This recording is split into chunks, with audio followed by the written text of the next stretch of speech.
E aí, em 2021, né, quando nós chegamos aqui, nós construímos uma vida. Né? Nós chegamos sem nada, viemos do nada para cá, nós tínhamos que decidir para onde nós íamos. Porque Isso de São Paulo? De São Paulo. Saímos de São Paulo porque ele tinha que devolver a casa que ele morava, que era herança familiar. Briga familiar. E aí decidimos que tínhamos que sair de lá, vamos orar para onde Deus vai nos levar.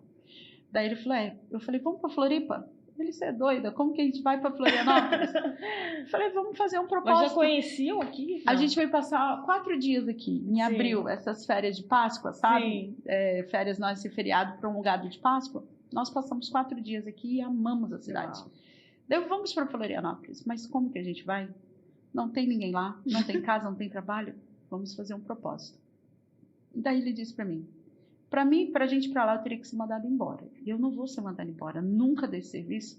Falei, então vamos orar. Se for de Deus, você vai ser mandado embora.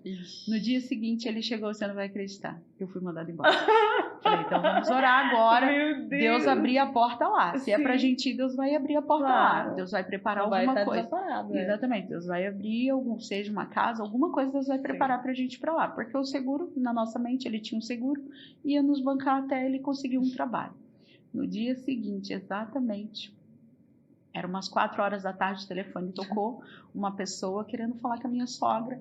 Daí ela falou assim, olha, eu tive uma visão que a senhora estava morando num apartamento assim, assim, assim, de frente para a BR, tal, tal, tal, no bairro tal. Daí ela falou assim, mas agora eu estou aqui em São Paulo, nem tem pretensão, porque a minha sogra não tinha pretensão de vir, era eu e ele que estávamos falando de vir. Só que nós íamos trazê-la, né? Porque no caso ela estava com nós. E aí ela contou para nós, olha que loucura, me oferecendo um apartamento, né, falando que Deus me levava lá. Eu falei assim, olha sogra, a gente está com pretensão de ir para lá.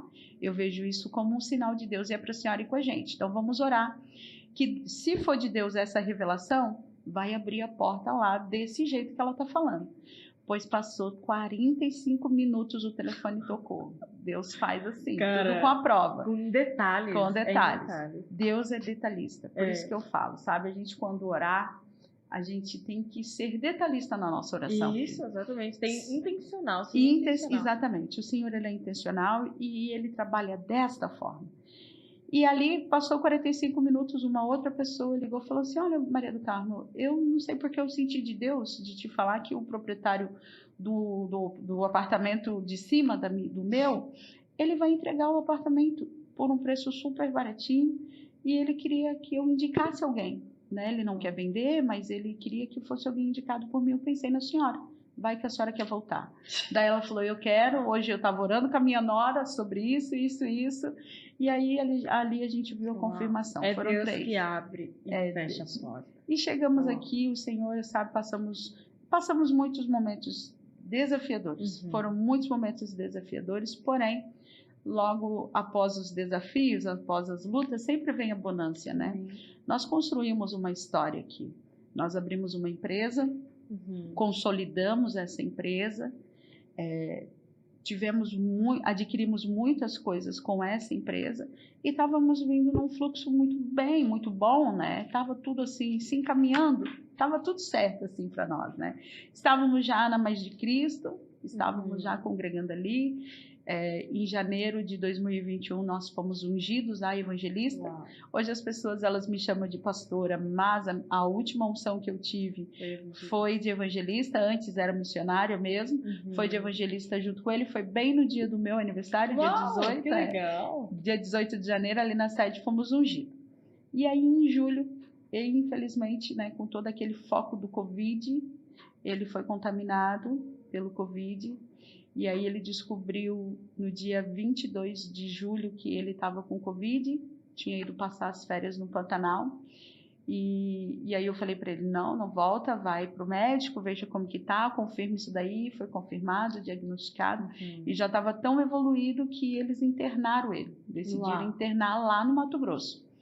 Aí internaram ele no dia 22, no dia 25 ele foi entubado, já foi entubado. E dali que ele já foi entubado, eu já comecei a me programar para ir para lá, né? E no dia 28, né, antes, eu me preparei, fui para lá, me arrumei toda para ir para lá no dia 20. Me preparei para ir no dia 27, né? Mas eu ia chegar no dia 28. porque seriam 2 conexões. Os amigos levantaram as verbas, porque a empresa deu uma parada com o Covid. A empresa, sim, não só a minha, mas desestabilizou muitas, e para nós foi muito forte, muito, muito, muito, muito.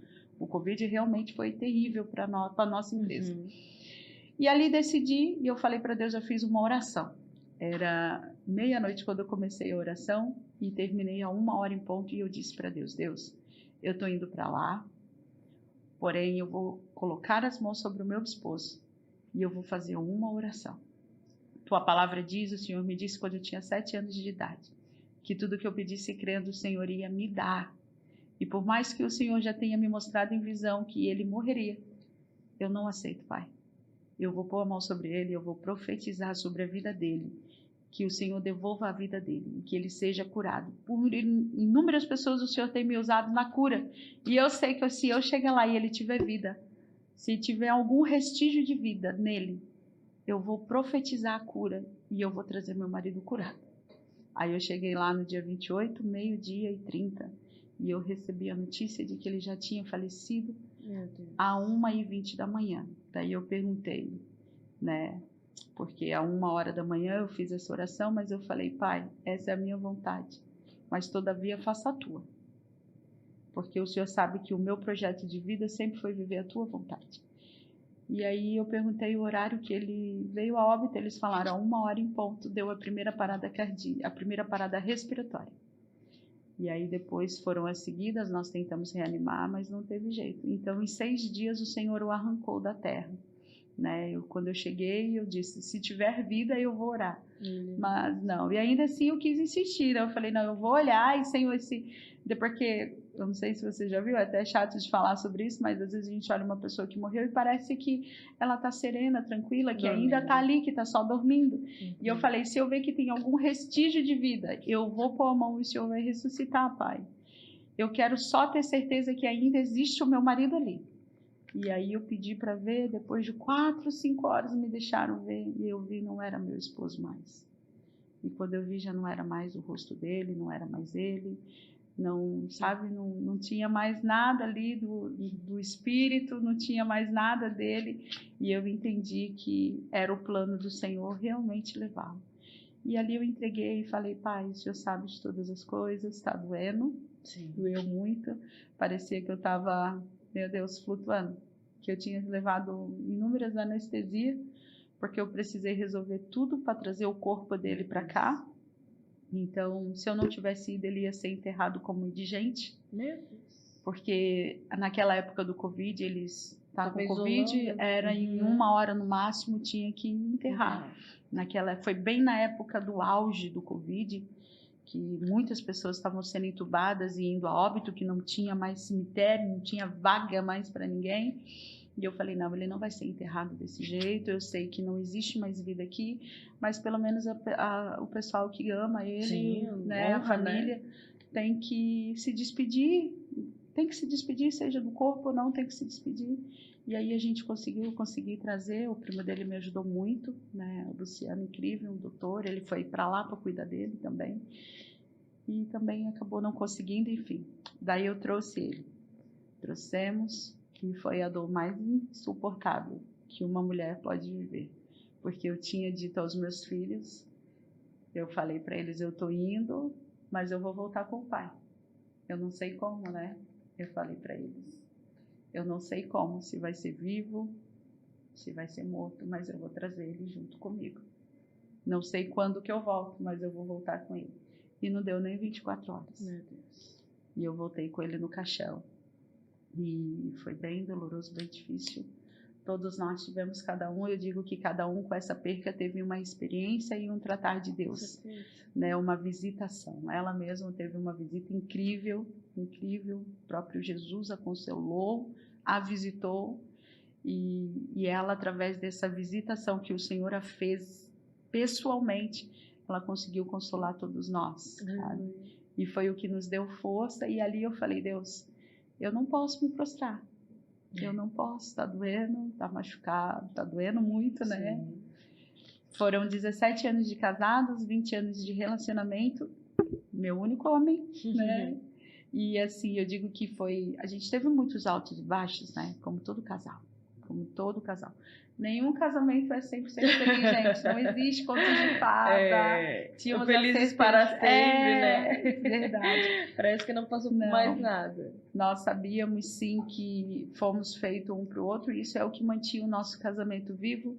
Né? Teve, sim, momentos de adultério. Infelizmente, ele adulterou num período da vida dele e essa foi a queda dele. Eu digo que essa foi a queda porque ele era um grande homem de Deus. Mas por um momento ele fraquejou e acabou adulterando. E ele mesmo não se perdoava por esse adultério. Não se perdoava, não conseguia mais ter uma vida com Deus. É o que eu digo, sabe, Pri?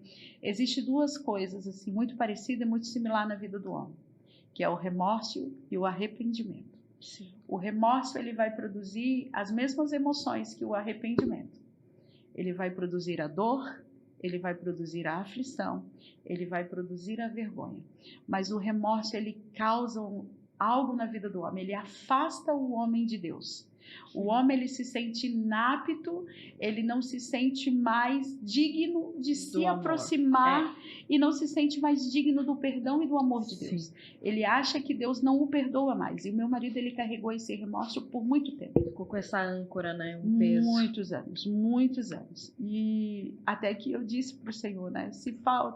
Se ele precisa liberar perdão, se ele precisa se perdoar, eu o perdoo. Naquela oração que eu fiz na madrugada, da meia-noite a 1, eu libero perdão. Eu já tinha liberado, Senhor, mas eu libero, eu esqueço e eu quero que ele se perdoe também. Porque toda a vida, depois que ele contou para mim, ele não podia ouvir falar a palavra adultério. Porque aquilo mexia com ele, entende? Deixava ele envergonhado, ele não queria que ninguém soubesse.